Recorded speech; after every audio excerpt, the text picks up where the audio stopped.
Maqaan kiyya Tafarii Bayyanaa jedhama. Hoogganaa itti aanaa buusaa gonfaa Oromiyaati. Jiramaan asitti mootummaan badhaadhinaa kenna jijjiiramootii gurguddoodha kan fide. Jijjiiramootii kana keessa akka naannoo keenyatti sirna keenyatti deebisuu, aadaa fi safuu fi duudhaa keenyatti deebi'uudhaaf hojiiwwan bal'aan hojjetameera jechuudha. Hojiiwwan kana keessa hojiiwwan gurguddoo keessa hojiiwwan 4 initiatiivii gurguddoo naannoo kana jijjiiruu danda'an. Dhimma tajaajila lammummaa, mana murtii aadaa, gaachana sirnaa nageenya naannoo keenyaa kabachiisuudhaa fi rakkoo hawaasummaa waloommoo hiikuudhaaf buusaa gonfaatu hundeeffame jechuudha. Hundeeffamuuf barbaachise inni guddaan rakkoon namtolchee fi rakkoon uumamaa naannoo keenya keessatti akka biyyaatti illee waggaa 50-60 ol nutti deddeebi'aatii ture jechuudha. Rakkoo kanaan uummanni miliyoonaan lakkaa'amu rakkoo keessa galaatii ture. Uummata rakkoo namtolchee fi rakkoo uumamaa kanaan akka damdamatan gochuudhaaf gargaarsa biyya alaatii eeggachuun dirqama ture jechuudha. Kanaaf mootummaan naannoo keenyaa Oromoon sirna mataasaa danda'e qaba. Duudhaa mataasaa danda'e qaba. Keessattuu sirna gadaa keessatti aadaa wal gargaarsaa cimaatu jira jechuudha Oromoo keessatti. Oromoo keessatti qeesaa keessatti namni dogoggora isaa hin taane jechuudha. Rakkoo alaatiin ta'uu danda'a, rakkoo keessatiin yoo rakkoo keessa gale, yoo qabeenyi isaa bade, yoo miidhamna adda irra gahe sirna ittiin wal gargaaru qabaa jechuudha. Sirni kun sirna amma uumnee miti jechuudha.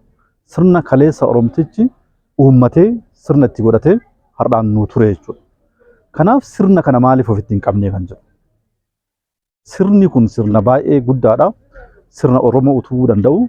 Sirna kanatti yookiin aadaa kanatti sirna haa goonu, seera itti haa goonu jedhamee labsiidhaan hundeeffame jechuudha. Kana keessatti keessattuu ka'umsa kan nuuf ta'e rakkoo naannoo Booranaa fi rakkoo Baalee keessatti uumame sani akkaataan uummanni itti hirmaate, akkaataan Oromoon bakka hundaa wal guuree walitti qabamee uummanni rakkoo uumamaatiin miidhame sani utubuudhaaf akkaataan itti deeme mataan isaa waan kaleessa aadaa keenya keessa jiru waan ta'eef aadaa sana haa sirnoomsinu, sirna itti haa goonu, iftoomina yaa uumnu kan jedhurraa ka'ameeti kan hundeeffame jechuudha. Egaa hundeeffame boodallee hojiiwwan gurguddoo hojjeteera buusaan gonfaa. Tokkoffaa kaayyoo buusaa gonfaa galmaan ga'uun kan danda'amu qabeenya yoo horatte jechuudha. Namni qabeenya hin qabne waa namaa gochuu hin danda'u jechuudha. Qabeenya horachuu irratti. Qabeenya kana karaa 2-3 horachuudhaaf kan karoorfate jechuudha. Tokkoffaa miseensa buusaa gonfaa miliyoonotaan lakkaa'amu horachuudhaan. Miseensotiin kun immoo kaayyoo buusaa gonfaa beekanii hubatanii galmaan gahiinsaatiin fillee immoo dirqama isaanii akka ba'aniif hojiin guddaan hojjetameera jechuudha. Waggootiin 3 darban keessatti miseensa miliyoona 28 horachuu dandeenyeera jechuudha. Lakkoofsi kun lakkoofsa salphaa miti. Lakkoofsa biyyootii Afrikaa baay'ee lakkoofsa taruu jechuudha. Dhaabbanni yeroo ammaa kana keessatti Afrikaa keessatti illee biyya keenya keessatti illee miseensa hagana baay'atu qabu tokko illee hin jiru. Maaliif miseensi hagana baay'atu kuni yeroo gabaabaa keessatti horatame yoo jennee fudhanne Oromoon kaleessattuu keessaatitti waan jiruuf sirna waan qabuuf jechuudha. Kanaaf yeroo gabaabaa keessatti kutaan hawaasaa hundi barataan osoo nafin barattoonni umriin isaanii waggaa 9 ol ta'an baay'een isaanii miliyoonaan lakkaa'aman miseensa buusaa gonfaa ta'anii jiru. Barsiisan, poolisiin, manni murtii, kutaan hawaasaa hundi qonnaan bulaan, horsiisee bulaan, daldaalaan miseensa buusaa gonfaa ta'eera. Maaliif ta'e? Kaayyoo isaa kana waan hubateef. Maaliif ta'e? Dhaabbanni kun dhaabbata boru biyya kana utubuu danda'u waan beekeef horate jechuudha. Kanaaf miseensa kanarraa waggaatti gara qarshii biliyoona 4 olitti walitti qabama jechuudha. Miseensotiin horanne kun kaayyoo isaanii beekanii dirqama isaanii karaa guutuu ta'een yoo baatan, hojumaatan yoo baatan maallaqa guddaatu karaa salphaa ta'een walitti qabama jechuudha. Namicha miseensa buusaa gonfaa ta'e kuni yeroo kennu xiqqaadha. Yeroo walitti qabamu maallaqa guddaa rakkoo biyya kanaa utubuu danda'u, rakkoo naannoo keenyaa utubuu danda'u uumuu hin danda'ama jechuudha. Kanaaf kun waan guddaadha jennee fudhanna jechuudha. Lammaffaa gumaata. Gumaanni kuni Oromoon kaleessa walii gumaata. Gaafa rakkoo walii gumaata, gaafa cidhaa walii gumaata. Aadaa keessa jira jechuudha. Kanaaf namni yeroo gumaatu hin kenna jechuudha, harkaan kenna jechuudha. Harki kennu immoo ol aana, harki fudhatu gadi aana. Kennuun amantaa keessatti illee hin leellifama, hin fudhatama, hin kabajama. namni waan qabu yoo kenne wanni qabu waan xiqqoo ta'uu danda'a. Wanni xixiqqoo sun yoo walitti qabamte waan guddaa taati jechuudha. Kanaaf buusaa gonofaa cimsuu keessatti gumaatni kennamaati ture. Gumaata salphaa miti jechuudha. Gumaanni kun killee irraa jalqabe, lukkuu irraa jalqabe, sangaa kenne, mana kenne, qabeenya gurguddaa kenne. Kuma duratti waltajjii irratti kaasuudhaaf yaalii godhe qonnaan bulaan Digaluuf Xiyyoo keessa jiru tokko hektaara 2 qotee, facaasee, aramee, haamee, aayidee baay'inarraan buusaa gonofaatiif kenneera jechuudha. Kuntaala 100 ol kenne. Maaliif kenne?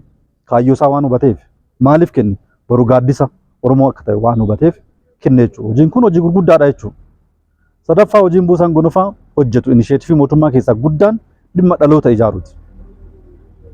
Biyya kana hin ijaarra yoo jennu dhaloota kana ijaaruun baay'ee barbaachisaadha. Dhaloonni mana barnootaa keessatti ijaarama. Mana barnootaa keessatti barnoonni qulqulluu yoo kenname, harcaatiin yoo xiqqaate, qulqullinni barnootaa yoo cimaatii deeme dhaloonni achitti ijaaramaa jechuudha.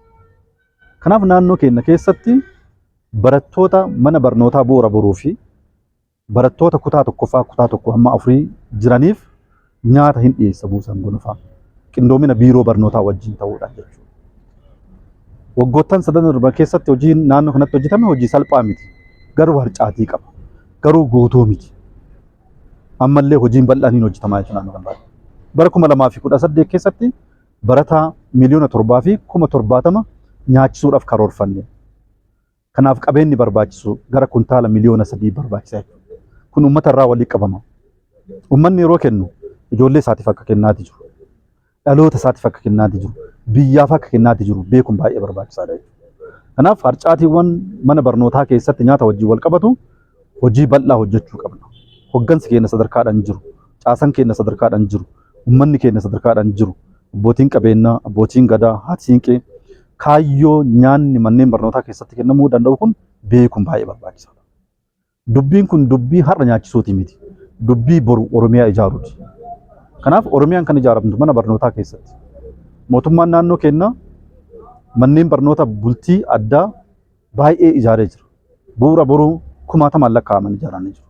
Dhaloota Oromoo boru ijaaruu danda'u tarkaanfachiisuu danda'uuf ijaaramaa jira jechuudha. Kana keessatti manneen barnootaa keessatti guyyaatti al tokko nyaanni akka dhiyaachuu danda'uuf kallattiin kenname hojjetamaatii jira. Kanarratti ani asumaan dhaamsa kan dhaamuu danda'u hoggansi keenya sadarkaadhaan jiru caasaan keenya uummanni illee dubbii kana dubbii xiyyeeffannaa olaanaa akka qabu beekee manneen barnootaa hunda keessatti nyaanni dhiyaachuu isaa mirkaneeffachuu qaba jechuudha. Nyaanni dhiyaachuu isaa. Hoggansi sadarkaadhaan jiru kamiyyuu nyaata kana dhiyeessuun dirqama isaati jechuudha. Karaa buusaa gonofaatiin. Yeroo qabeenyi kun walitti qabamu immoo hojmaataan walitti qabamuu danda'a qabaa jechuudha. Hojmaataan nagaheedhaan qofa, sirnaan qofa.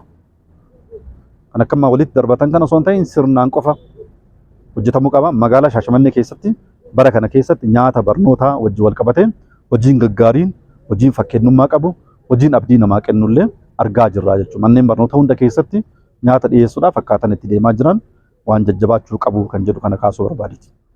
Hagam bal'ataa kan jedhu kana ilaaluun baay'ee barbaachisaadha. Maaliif maallaqni kun namarraa dhufa jechuudha.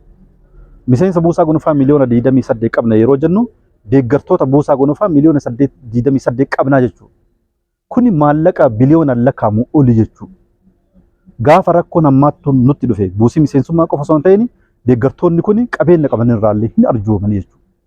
Hanga ammaatitti waliigalatti miseensa kanarraa gumaatarraa walitti qabne gara qarshii biliyoona 8 olii hin ta'a jechuudha.